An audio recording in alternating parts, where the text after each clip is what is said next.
talking about the people who actually want to kill black people. I'm talking about the people who feel the Nazis didn't go far enough. They're the people coming to Nottingham next week.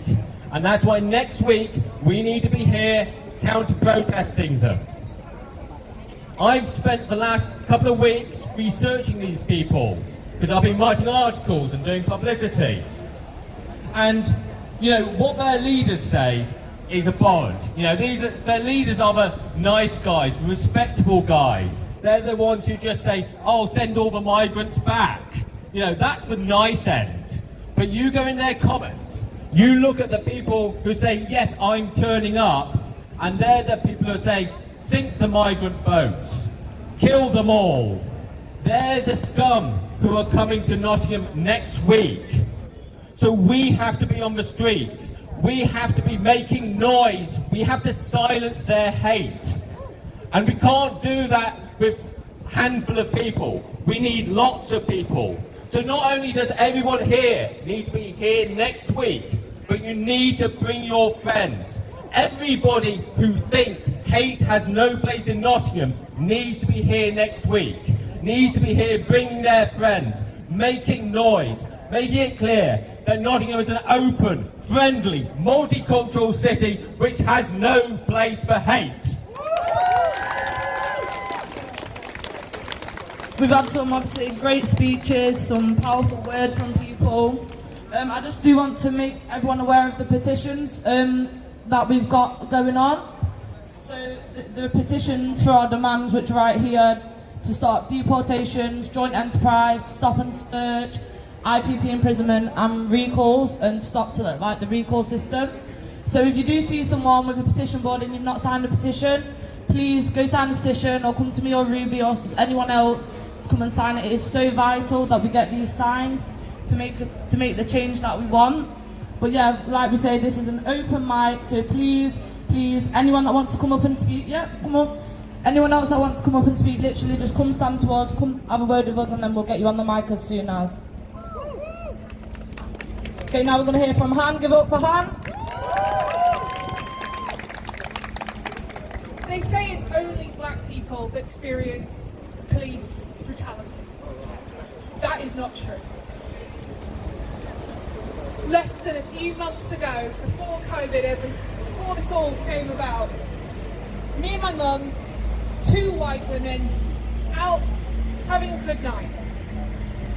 I think we all remember the guy who used to sit over at Sainsbury's asking for money.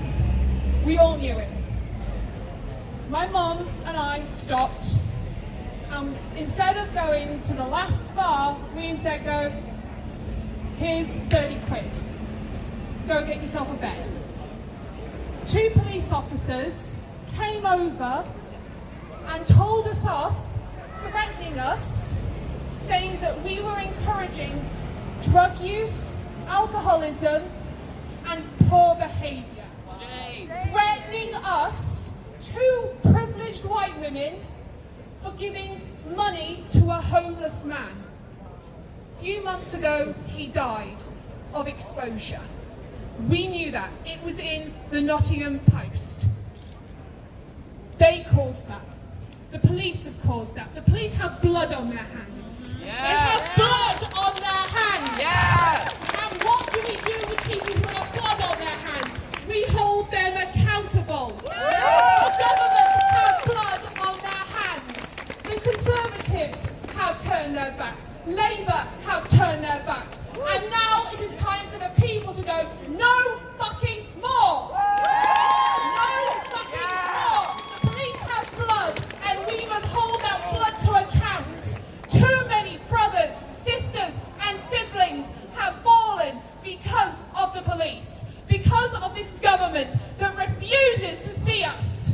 Too many trans people, too many black people, too many people who I hold dear. I may not have known them, but they are people who I consider comrades, I consider brothers, I consider sisters. How can we stand by and go, their lives don't matter as much as mine? Their lives don't matter as much as that person over there. We are human. And unless we bring human back, unless we bring radical compassion back, we are going to see the streets run with blood caused by cops. Woo. Thank you, that was very powerful.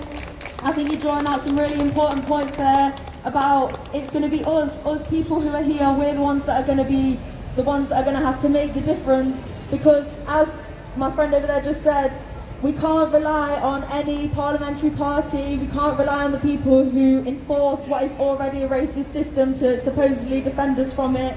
And you're absolutely right that the police are also used to attack poor people, working class people, as well as disproportionately black and Asian people.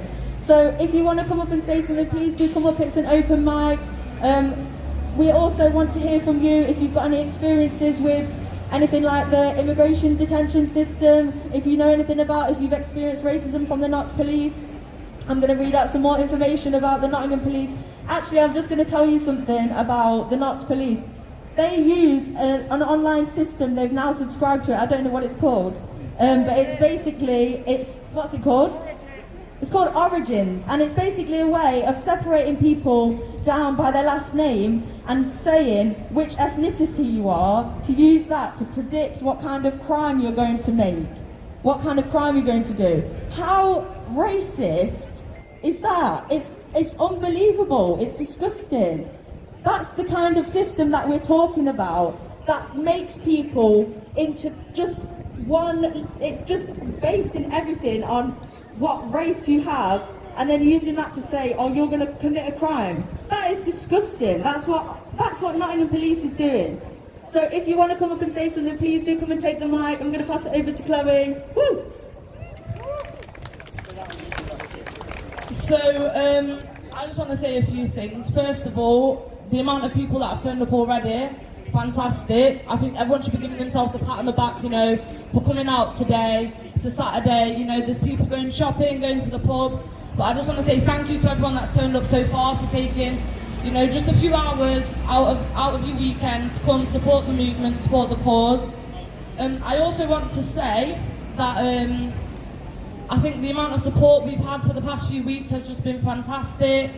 You know, we've also got a meeting on Thursday, the 27th of August at 6 p.m. about the origins of white supremacy.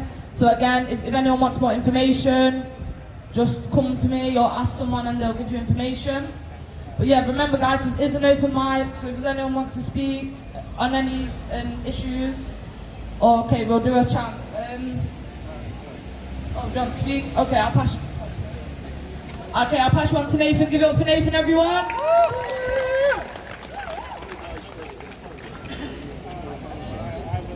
Hello, Nathan from the Socialist Party.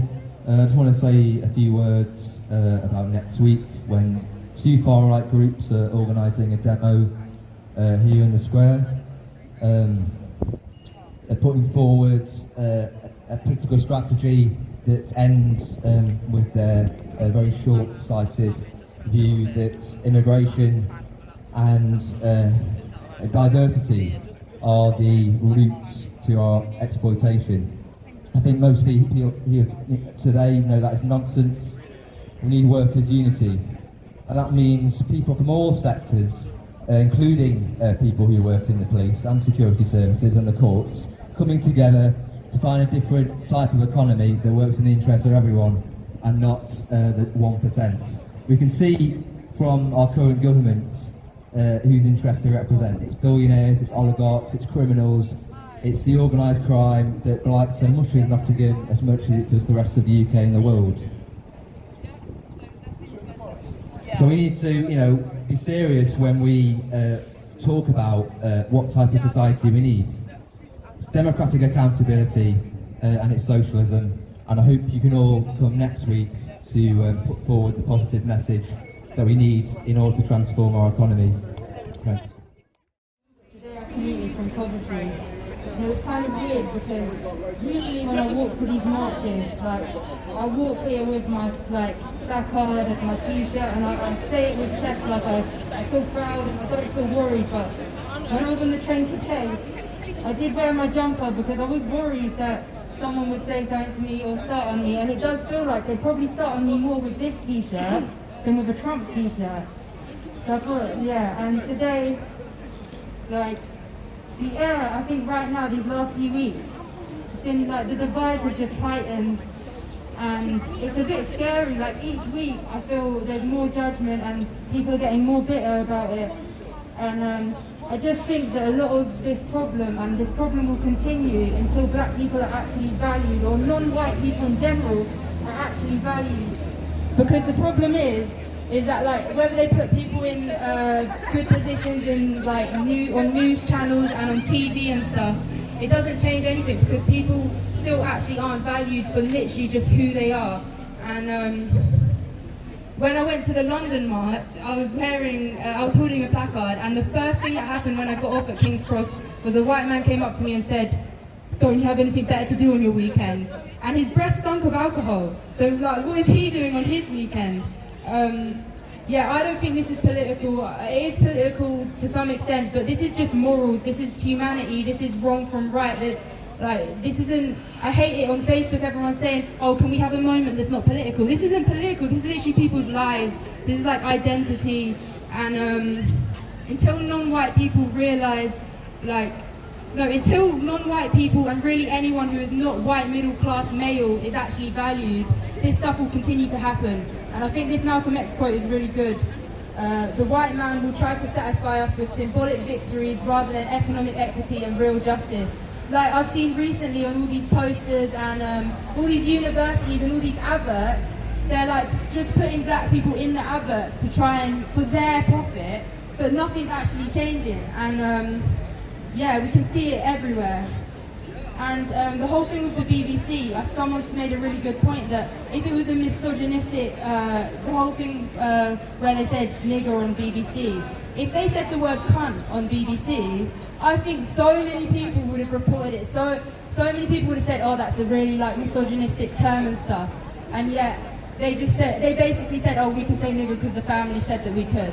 And yeah, to me, the root of this, and I say this every time I speak, but we need empathy, understanding, mindfulness, and intersectionality, because oppression is interlinked, and education is really important. And I think the most important thing is breaking white fragility. So I think you should, if you want to read up on white fragility, Robin DiAngelo has a book and it's really good. And the term white fragility just means unpicking how historically and to this day white people, not all white people, but a lot of white people tend to be quite bad at speaking about race issues, and they get quite defensive and act as if they're colourblind. And yeah, and that kind of holds us down and reinforces everything. I think white supremacy, when you think about white supremacy, you think of neo-Nazis and stuff, but it's an everyday practice, and I don't think people think about it like that too much.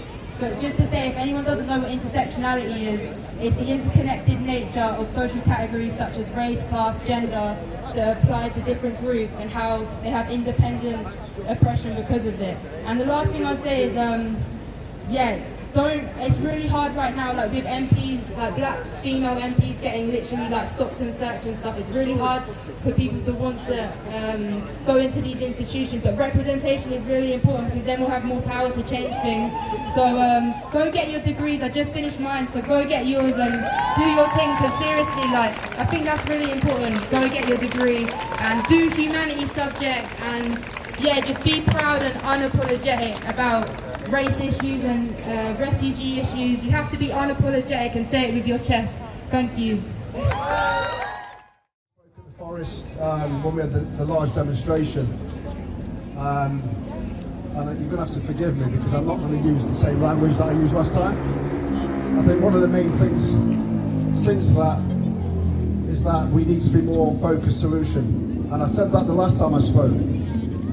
You know, all the ranting and the shouting and the demonstrating is absolutely amazing. You know, I think it's really good that people want to be here and support. But the unfortunate problem is, where we need to make the real impacts does actually sit at government level. And I think as a joint venture with demonstrating and people being in positional, put themselves in great positions where they can help to make those changes, I think it's really important. So you haven't got the same guy who was at the forest. although I want to scream out F racism, you know, that was done in the heat of the anger while the police, you know, had their knee on George Floyd and took his life. You know, where we're at the moment, as a community in particular, is in a place of how can we make those changes. And I'm really, really honoured to be here today to say, as much as we don't like the police, I'm now sat on the police listening group, you know, where they're actually having to pay attention. And it's not there as a tick box, believe me. You know, people who know me know that I shoot from the hip, and I'm not the kind of person who can be sold out. So those real difficult questions, you know, and all the stuff that we're demonstrating are the questions that are being put to the police and the government and corporate level as well. So Boots, who have already put their hands up to 173 years of, you know, systemic racism, they've admitted it. I'm going to be going in that company at a corporate level, at a world level, because I've been invited to make those changes.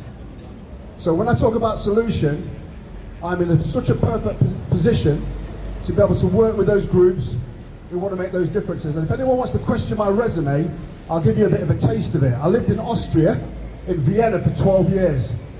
I left Sentans and I went there, and it was like going back into the 60s, where you saw those images of people in America getting sprayed and having dogs trying to bite them and all that kind of stuff. I lived in that country.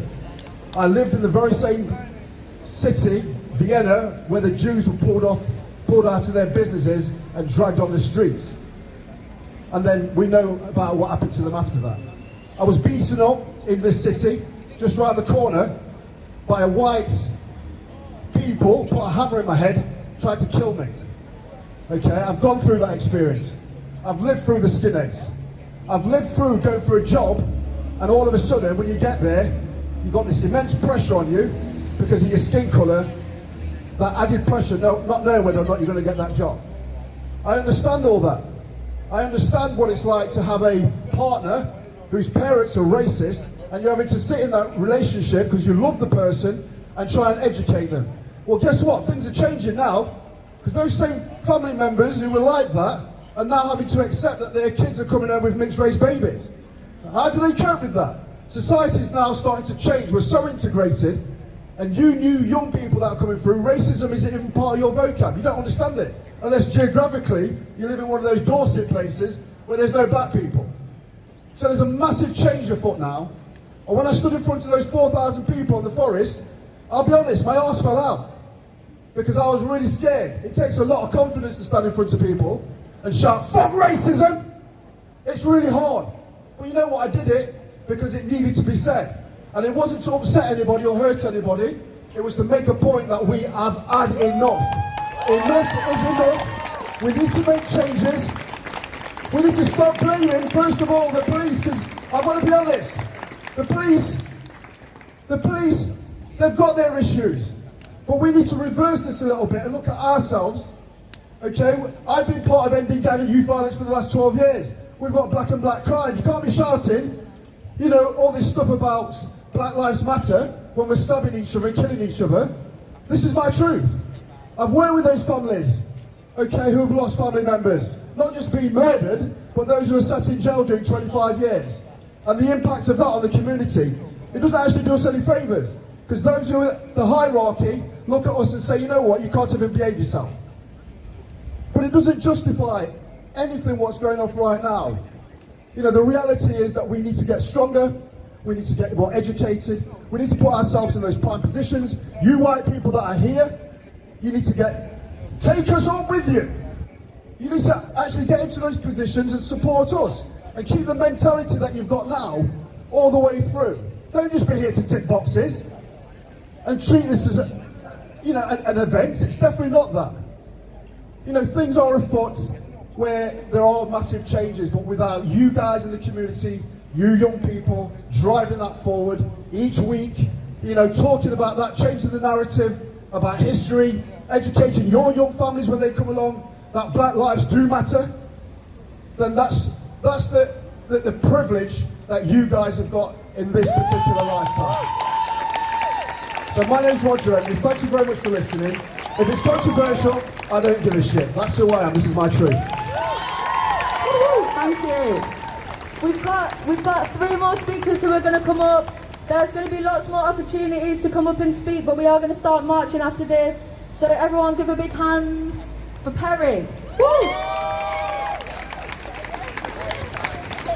Sorry, I'm a bit nervous. It's been a while since I've been up on, the soapbox and everything like that. But let me just start by saying that we have had this year more murders of black trans women than we did last year. There shouldn't even be a statistic specifically for black trans people being murdered for them living their truth, for them living their life. Now, obviously, I'm standing here as a white person who grew up, like the speaker was saying, I grew up in a tiny village in Malvern. There was probably 3 black people or something like that. I have come from that privilege, and I've come from, we've got to actually accept as white people that we have been racist in our lives. There was always going to be racism that we are having because we don't know the full experience of black people. And we've got to start learning that. We've got to start educating ourselves. We've got to start donating. We start giving money to black businesses, black artists. Yes we do, because they do not get as much recognition as they should. I have seen the best art ever, and they are by black people. They should be up in Tate Modern.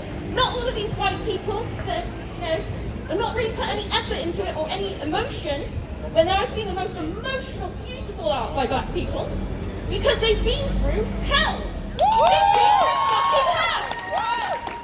And I know that the police right over there are listening right now, and they're, probably shrugging, and quite a lot of people in these shops and going past and stuff are probably shrugging at this too. But you've all got to know that Black Lives Matter. And it's not all lives matter.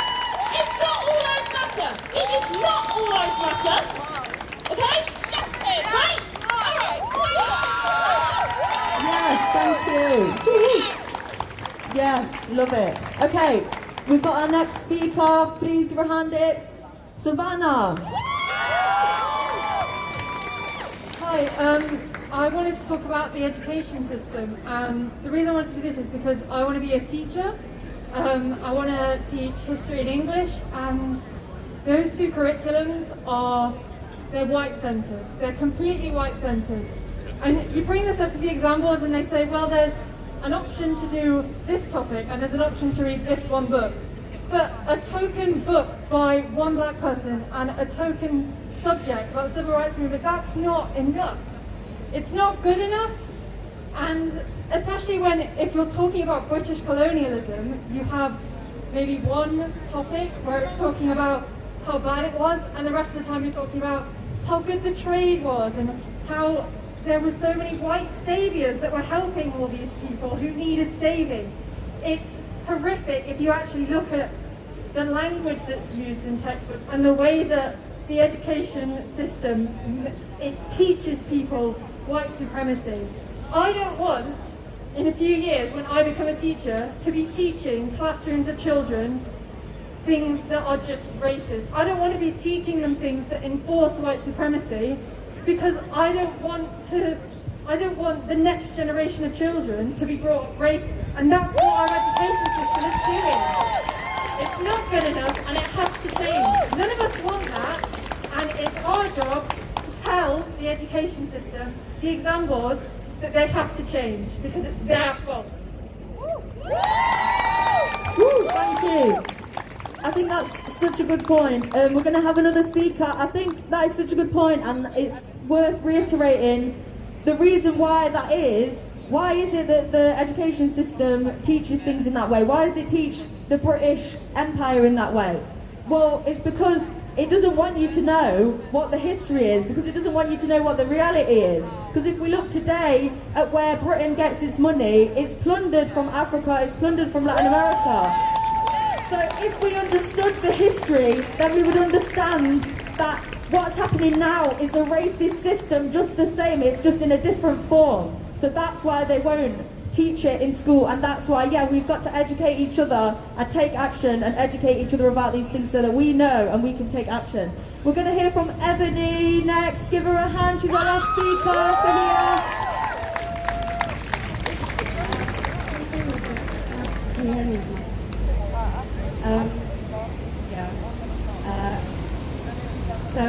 I heard someone make a point about racism not being a political thing, and it's not. It's morals, and it made me realise that my mum is white, and she said to me last week she's blocked my posts on Facebook because she says I post too much about Black Lives Matter, which kind of upset me because it made me feel like it's my issue to deal with now and not hers, and